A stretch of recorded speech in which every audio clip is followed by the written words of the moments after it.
What's going on, Wolfpack fam? It's your boy Kid back at it again. Hope everyone is doing great. We got some more Ricky Gervais in the house. Season 3, episode 8, Medicine. The episodes are just going down to the wire.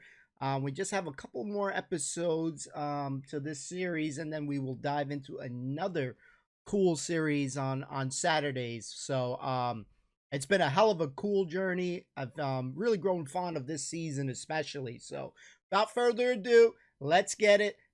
Get your snacks, kick back and relax, and let's go enjoy it, guys. Let's go. I think it's probably best, Rick, if we return to the very beginning of time, the dawn of man, because of course, even in primitive prehistoric ages, medicine was practiced in some ways from the research people have done, cave paintings and the like. Carl, I wonder if you would just give us your initial thoughts on, the medicine of the ancient world. You sound like you haven't studied it, or you're being modest. You're being modest. Never really thought about it. I know that Tutankhamun, he died of having a knee injury, so they didn't have that much medicine knocking about back then. Right, where do you get this information from? It sounds vague. He came off a chariot. They're dangerous things. He came off a chariot. Honestly, you're gonna make yourself look daft here, because that's what happened. Imagine that in a room with Carl Pilkington, we make ourselves look daft. That would be incredible. Shall we move on to the ancient world in terms of Egyptians, the Greeks, the Romans, of course, because they made huge advances, particularly the Romans, who understood, of course, the importance of sanitation. You know, famously, their streets were clean. Yeah. Don't you think that if we hadn't have cleaned up as much, that, I don't know, we'd be stronger? What? Well, I know what you mean. Yeah, they say let your kids eat dirt. Yeah, of course. Well, that's exactly what immunisation is, giving you a bit. Yeah, but it's of gone disease. mental now. Whenever a baby's born, he's drugged out of his eyeballs. It's only about a week old. They're giving all sorts of shots. Like what? Loads of stuff for whooping cough. Yeah, you don't want whooping cough. Tutankhamun could have died of whooping cough. No, but did you give it loads of stuff, and now it's like, I don't know, it's making us weak. There's this big thing, like the superbug, where people took half the course of antibiotics. It was almost like an immunisation to the bacteria and virus against the antibiotics. That's what I mean. So yeah, we need some germs, as you'd call them, but there are some that we have eradicated. I mean, I think it was in our lifetime that they eradicated smallpox from the world. There are rumours, of course, that both Russia and America still have the smallpox virus under lock and key, which they could theoretically breed and use in a chemical warfare situation. Well, there was a bit of a scandal a few years ago, I think 10 years ago, where in a university laboratory, someone came across a marked yogurt pot in deep freeze that had smallpox in it. When you say it was marked, was it like someone's put their name on it because they don't want someone to eat their smallpox yogurt? No, I think they looked into it, and it was the deep frozen smallpox virus. What I mean is, it's under lock and key or frozen at minus 200 degrees centigrade. Why? Under lock and key and all that. It's not good enough. Get rid of it. Why are they keeping a little tub of smallpox knocking about? Well, are they not meant to be? Well, that's a lesson. What's he doing there in the first place? To me, that's like in James Bond, where they don't kill him when they have the chance. He's always that little thing of, let's play with danger. Let's keep a bit. Yeah. Well, it's probably next to AIDS in the Kiora bottle. It does make you think, though, with them keeping things, if what other stuff that they could keep. I was listening on this radio station the other day, and how funny they were talking about, like, the immune and stuff, and one guy was saying that he has his garden and he always makes sure he puts his hands in the dirt. Some reason it helps. I don't know if it was true or not, but something to think about. Let me back up just a little bit right here when he's going into this James Bond thing right quick. Yeah, well, it's probably next to AIDS in the Kiora bottle. I don't understand why you'd store that. Well, there's probably a presumption. It's probably an overhang from the Cold War, where people were thinking, well, listen, what if Russia's still got some smallpox? We better hang on to some smallpox. It's just clutter, though, as well, isn't it? You see, we're obsessed. we're keeping stuff. And it's the same with germs. We can't even say, get rid of that. We won't be needing it. Smallpox, we'll keep it just in case. Get rid of it. We've got this obsession thing again. It's saving everything. You say that, but of course, famously Alexander Fleming discovered what may be the most important breakthrough of the 20th century, which was the first antibiotic, I think, in 1928. And he discovered that because he left a bit of old bread out for a while and it went all mouldy in his kitchen. And he thought, oh, what's that? Oh, let's have a look. Like I've said to you before, it's down to him being scruffy more than anything. Well, It just seems like there's a lot of scruffy kitchens around. But think if his cleaner had come in and gone, oh, Mr. Fleming, you disgust me, you fucking filthy scruffy cunt. I'm going to throw all this bread away. He's going to go, Maud, what'd you do with that old bread I left out? It'd gone green, sir, so I chucked it away. Oh, Maud, you dopey fucking slut. You've just caused millions and millions of people to die. Keep out of my fucking kitchen. I know, but don't put it there. It's the same way smallpox in a yogurt pot. It's in a yogurt pot. Wow. You're asking for trouble. But what if Maud had come in and thrown that away? Again? He couldn't shout at her. She's doing a job. I'd be annoyed if it was still there. Yeah. You just don't put like yogurt pots with smallpox in the fridge. Yeah, that's a starter. Yeah, but you were saying earlier, let's let babies eat mud, don't inject them. Yeah, but let them crawl around a dirty floor, clean up the floor, and know when to die. I did say that, but we've gone too far now. Babies are coming out mad. Oh, they can't handle anything now. Oh, he's got a runny nose. They're coming out all mardy. Get ill. Yeah, they get ill easy. They're not tough babies anymore. We're ending up with a load of weak people who need looking after all the time. That costs a lot of money, and they can't do anything. They're useless. Now that doesn't happen in other nature. If a little weak bird is born, you see Bill Oddie saying that won't last. He says that won't last a week, and he's right. You watch it and he says, oh, that third baby that came out, it died. And but what's your point, Carl? That modern medicine, which can help people live to the age of 75, 80, that it shouldn't be doing that? It should let people just die off? Well, here's something, right? The estate that I grew up on, there's a woman there. Yeah. Scruffy Sandra. I like her already. Oh, it's great. It's so descriptive. Now, she had no chance, even if she cleaned up her act. Yeah. She'd come in looking like Pretty Woman. You go, Scruffy.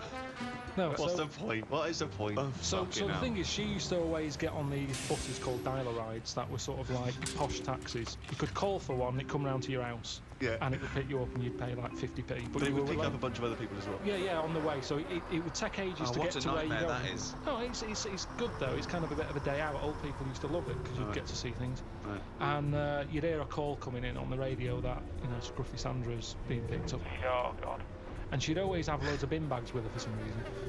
Now, the thing is... Well, she sounds clean. She stunk. Well, she's taken out the bin bag, though. Homeless? No, she wasn't homeless. No, she used to just... she just didn't bath and that. She just stunk.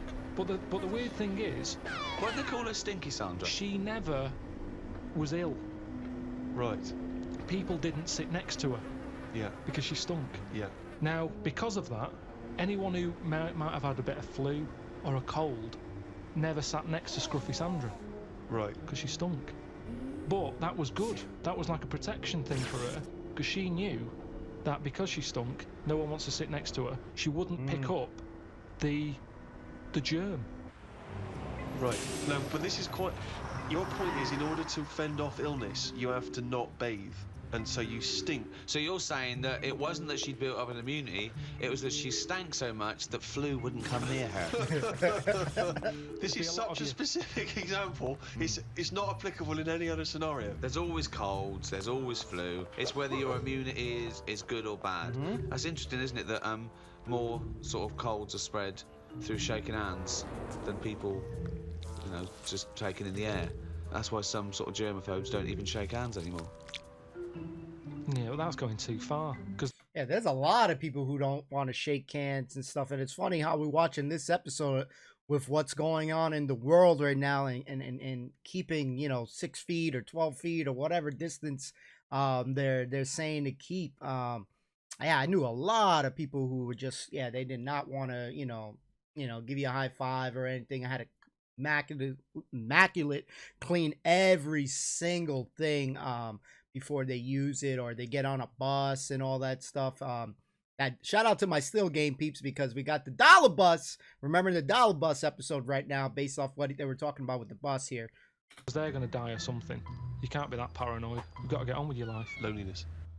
And it's good to feel ill because when you feel better, you appreciate how good you feel. Doesn't make any sense at all. It's good to feel ill. Doesn't make any sense at all. No, it does afterwards. The other weekend when I was ill, I don't know what was up with me, but I got something. Symptoms? Went to the toilet a lot, felt sick at the same time, got a sweat on, felt weak, had the shakes. Just a bug, yeah. Lasted probably about 24 hours. Wow. After that 24 hours, you go, oh, I feel good again. It's nice to feel good again. And it makes you appreciate how good you feel. Now, sometimes I don't know if I feel well. It doesn't make any sense at all either. What do you mean sometimes you don't know whether you feel well? Because I've been in my body for years. Here he goes again. Go on, yeah. Here he goes again. Now, the two minds. If there was some sort of kit that the doctor said, how are you feeling, Mr. Pilkington? And I go, oh, I think I feel all right. And they go, well, do you? Yeah, I don't know. And they go, well, step into the machine, right? Get into the machine, and if he could somehow transfer my feeling into his body so I could feel how he feels, and then he can feel how I feel, and he'll go, oh, you're not well at all. Your heartbeat's irregular for a start. You're a maniac. That'd be dope. I don't know what's going on here. Why don't you just accept that if you feel well, you know... Because you don't know if you feel well. Hang on, let's get this machine built. Sorry, why are people bothering studying AIDS? We got to get this machine built. Listen, this machine could do a lot of good if they could do it. Why? Because some people, you hear about people who go, oh, I think I've got a bit of wind. Before you know it, they drop down dead. Jesus. Right? Because they didn't know. They just, well, didn't Mr. Jones have a sweat on, Mrs. Jones, before? Oh, yeah, he did, but he always had a sweat on. Well, didn't it bother him? No, he was used to it. Happened for years. Why didn't you come in? Oh, so, and what would the machine do again? The machine would make my doctor feel like me. So Mr. Jones went to the doctor and said, oh, I've got a sweat on, right? Right, so he'd go, well, I'll tell you what, get in the machine. So Mr. Jones gets in the machine. Yeah. The doctor hits the button. Mr. Jones gets into the doctor. The doctor goes, you have got a sweat on. I'm familiar with this because I had a fella in the other day with a similar thing. Take 3 of these. You are a mental case. I don't know what this is. Because why can't the doctor make that observation like a doctor does? Why can't the doctor, using his knowledge, observe the person with the sweat on? This is like a scene from Ghost. This is like Patrick Swayze. When my nerves were short. Are they not short already? Have they extended since then? Well, yeah, I just have to do stretches. And it's pull them. I like this machine. I don't know if we have something like that. I may be completely, not knowing shit. But yeah, that machine would be dope. I'm being honest with you guys, knowing the feelings and stuff. Half the time when I go to the doctor, they never are, maybe I got the wrong doctors or they're all shit, but they don't even pay attention to half the shit that I'm saying. They're like, So they don't even, they don't know what the hell I'm feeling because they ain't even paying attention half the time. They're just collecting their freaking checks. So this would be a cool machine. Just pull them about. But when I had that, I'm not very good with words. Go on. So when I was going in saying, doctor, my knee's aching, and he'd go, what sort of ache is it? I don't know. Yeah. I don't know. It's just an ache. Toothache. It's like a toothache in my leg. No, but it's different. It's a different ache. Now the thing is, it's like an arse ache. It's hard to explain an ache. So he'd have to feel the ache, and then he could make an assumption from it. Thank you. So he would presumably go through training, going in the machine, and they'd bring in various sick people, and he would experience and feel every single ailment. Great. Yeah, but Doctor, I'm going to let you know now what a swift kick in the bollocks feels like, just in case you ever have to diagnose that. Oh, you remember that one? Yeah, but... Doctor, now you're going to feel a spike up the arse. It's all about... Oh, can I remember that one? Okay. Look, Doctor... couldn't I just wait until the man comes in with a spike up the arse? No, we got to tell you so you know. But I reckon I could assess it if he's coming. He's got a spike up his arse. I'd be able to tell. You've got to experience everything before someone comes in and gets into your body like Ghost, and you'll know what it is. Hey, listen, let's not dismiss this idea out of hand, of course, because you'll famously remember, Rick, that Carl had the idea of a man who can grow backwards. So he's born as an old man, dead. When he dies, he's a young baby. And with all ideas comes something. Einstein said that. He said if an idea isn't... Go on, wait, just let him finish. We've got an Einstein quote here. Yeah. This is a historic day. Carl, sorry, what were you saying? What did Albert Einstein say? He just said something along the lines of. Well, no. Give us the quote. It doesn't matter about how he worded it. It's the point in hand. Well, I think it is. I think a quote. I think like all, any sort of poetic content of anything is exactly how it's worded. So just what did Einstein say exactly? Well, he said something along the lines of. Go on. An idea. If an idea isn't daft. Oh, start again. No, come on, let's hear it. No, because he started. He said if an idea isn't daft, it isn't worth thinking about. What? Say it again. If an idea isn't daft, it isn't worth thinking about. I can't imagine him saying daft. No, I can. Well, it was something like that though, meaning that every new idea seems a bit mental. Yeah. Right. That's a good point. But then it leads to something. Well, I'm not sure that but I think if we were sat with Einstein now and you'd brought up the machine that allows doctors to feel, I don't think he'd be saying we should pursue that idea. There's some ideas that go, I think the Earth might be round. People go, oh, it is flat. And then there's people who stand in doorways covered in crucifixes with tinfoil on their head saying, Jesus is in my cock. Yeah. But now, he's a mentalist. Yes, but what I'm saying is, wouldn't you have said it was mental years ago when someone said, I'm going to make a machine so I can look inside your head? Years on, hello, get in the machine, we've got an MRI scanner.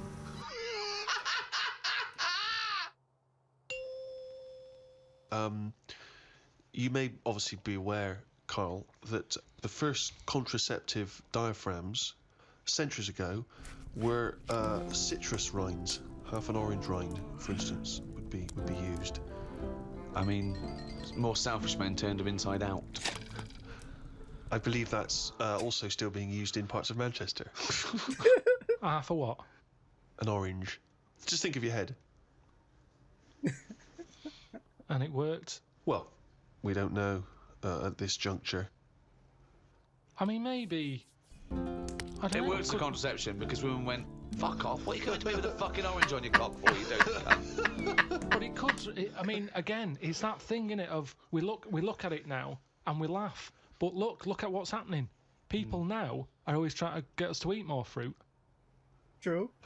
I don't. Amazing. That's a way of getting. I thought for a minute he was going to say, okay, so they start with, then they went from the orange rind to say a coconut shell. Yeah. That was too big. That didn't work. Yeah.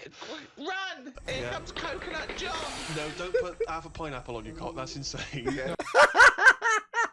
I used to have always my parents telling me back in the day, eat your vegetables, eat your fruits. You got to eat more fruit. I used to always be told that. I don't know if your parents ever told you guys this. That's mental. And then somewhere down the line, they finally got to contraception as we understand it. Is that? I thought that's where you're going, but no. Something about eating oranges is healthy for you. What I'm saying is, if you go into any well-known supermarket and you look at, say, some young kid who's had a kid, and you look at stuff in their shopping basket, they're not buying fruit. They're buying, burgers and chips. Turkey Twizzlers. Yeah, crisps and all that. No, but they love having it away. Get some fruit in. So they definitely have fruit in the house, which at the moment, a lot of kids don't have fruit in their house. That's why they're eating Turkey Twizzlers. But the mum loves having it away. So she would have loads of fruit in. So everyone's happy. If she was using an orange for contraception, she would also be giving the kids... well, you wouldn't waste half the orange she'd give to the kids and half the orange she'd stick up her fanny. Yeah, a treat for everyone. Have a bit of fruit and she's got what she wants. Whereas at the moment, what happens? A burger's not coming in helpful for anyone. Cracking me up. If you want me tonight, pop a sesame seed bone on your cock. Take out the fucking pickle. No one likes the fucking pickle up the fanny. Oh, he's a bloody romantic. He popped a plum roast sausage up my fanny yesterday. He loves me. Oh, fuck no. Right in the fanny. Modern man, in a sense, with all the technology we have, can play God. And this is something which is huge now. A lot of ethical discussions about things like stem cell research. Should we be interfering in what should be a godly terrain? You say no straight away. Straight away, no. I think they're sort of like messing about now. I think that's the problem. We've got the tools and they like to use them. And that's what happens. I've got a sander for Christmas. And I can't wait to sand stuff. I can't even think of enough things that need sanding. But I want to use it. And that's the sander. And that's the problem, innit? If you've got the tools, you can't have the tools and say, pop them in the shed. Well, no, I don't want to use them. A new tool here. Right, sand the shed down. That's the problem, innit? All these, medical people. That's what happened in the Hulk, innit? Yeah, well, again, that's, I was just gonna say, that is a work of fiction. The Hulk Yeah, but with all fiction comes... the future. Ooh. Yeah, So certainly in science fiction. But the problem is, this is what I say is the problem. Go on, no, this is a... Is it a quote from someone? Let's sum it up there. Carl, shoot me. People are living too long. No, that's not a summary yet. Sum it up. I have one more go. So, This is the real one. It'll be something like, today's cure is tomorrow's headache. It's all right? That's all right. Because what I'm saying there is, Go on. we can come up with stuff. We can come up with a tablet to get rid of headache. Tomorrow, your headache's gone. Your leg's hurting. So today's cure is actually tomorrow's leg ache. So today's cure is tomorrow's leg ache. Yeah, but ages ago I said to you, don't solve problems. Yeah. Because a problem solved is a problem caused. I'm gonna die. I'm gonna die. I don't remember that He quote. walked out. Yeah, he walked out. That shit. Sorry, guys. Ricky's laugh is always one of the best joys of this show. Just his laughing is so freaking contagious. Medicine is the art or science of healing. And that doesn't always have to be a drug or a surgery. We mustn't just forget that some people don't need medicine, they just need help. For example, there are people that help disabled people have intercourse. There's someone that actually helps the man put in his penis to the woman's vagina. They leave the room. What? I've never even heard of this. It's Same true. here. Absolutely true. They're Steve? helpers. Yeah, no, I believe that is the case. Yeah. And that's just as needed as anything that might cure Well, their own. it's not. That's pleasure. Yeah. So what are you saying? Because you can't walk or move, that you can't love someone and want to share that love? I'm just saying it's not a priority. Well, no, but they're going to live. They're healthy apart from their disability. I've met someone. They want to consummate this love, and someone helps them out and goes, well, that's part of my job. No, it's not part of the job. Well, it is part of this job because that's their job. I have never heard anyone say, I've had a right day today. Why? I've been playing with Arthur's tackle all day. They don't play with Arthur's tackle. They pop Arthur's tackle in Hilda's vagina. I don't think they do. They do. How can they enjoy that? I mean, They're not maybe doing it to enjoy it. once, and they'd go, that didn't work, did it? I didn't enjoy that, Hilda. No. How can they enjoy it? The nurse stood there having They to don't. do that. They help her in. She helps Arthur in, or he might be a male nurse. Pops Arthur in. Goes, okay, Arthur. I'll see you in a few minutes. Right. Goes outside. But what's the point, though, in that? Why? Because it's all about the mood and everything. He's just stuck onto her like a stag beetle clinging onto her leg. There's no enjoyment in that. Oh, the well-known stag beetle copulating with a leaf syndrome. No, but I'm That's just a saying. well-known position in the Kama Sutra. I'm No, just he saying, knows that. I think it's a lovely act, and someone's willing to. Wouldn't you help someone Definitely in? not. No. What? Definitely So not. no. Look, there's a guy who goes, oh, this is my wife. We're both say, well, I can't. Can you just pop me in, Carl? You're the only. You're the only person around. No, I don't think it's important But there are enough. people. What do you mean you don't think it's important enough? I'd be happy to go round, put the washing on for them, make the bed. Do you want a cup of tea? Yeah, I'd love one. There you go. Oh, just before you go, forget it. If they asked me to do that, I'd quit. And I don't think it happens because people wouldn't take that on for a job. You never hear about it. On Comic Relief, when they're raising money, they don't go, thanks to Midland Bank for this £100 that's going to go towards Arthur getting his end away. That's ridiculous. So you would rather them not have the pleasure of each other than just help them in. No, because they'd work out some way that they could do something for each other. I want to play the guitar. My fingers aren't long enough. I've knocked it on the head. It's the same thing. If you can't do it, don't do it. So are you telling me, right? Okay. That sucks. Supposing there's a little fella who's got no arms, no legs, right? Right? Little Bob. Okay. There he is. All right, Carl. Right? He's got a friend, another little fella with no arms and no legs. All right, Carl. Right? They love each other. Two little fellas, two little dwarves with no arms and no legs. Okay? Lovely little fellas. They get married. Okay? Yeah, Carl, you can't put my penis up my my boyfriend's bottom, can you? No, I can't. No. Why not? Why No, not? do you need anything else doing? No, I'm fine. I'm fine. Yeah, No, it's weird how you can manage everything else. Well, no. I'm here to help you. Everything else seems to be sorted. Well, I'm just in the chair. Why do you need help in this department? Well, because he's over there and I'm here. And if you just pop me in and just leave No, I'm it not there. doing that. It's not good for you. You've lost your arms and legs. You'll be losing that soon if you carry on sticking it up there. You can see Carl's face right there. Oh my god, this is hilarious. Woo! Man, so one thing, guys, real quick, guys, that just comes to mind. Always love that this show, it teaches me things. So I did not know that this is an actual profession. I will do my research right after this and learn a little bit more about this type of profession. No, I'm not signing up for it, but it is definitely an interesting conversation that they had. This machine, though, expressing, that would make someone understand the other person's feelings. That would be cool, because I always feel like when I go to the doctors, they just don't give a shit about me. So, maybe because they're like, yes, okay, yeah, just take one pill and, call it a day or some shit like that. And it just like every time I feel like when I go to the doctor, I never feel like you get your money's worth. You guys might have to tell me how your experience is. It'd be very curious for me.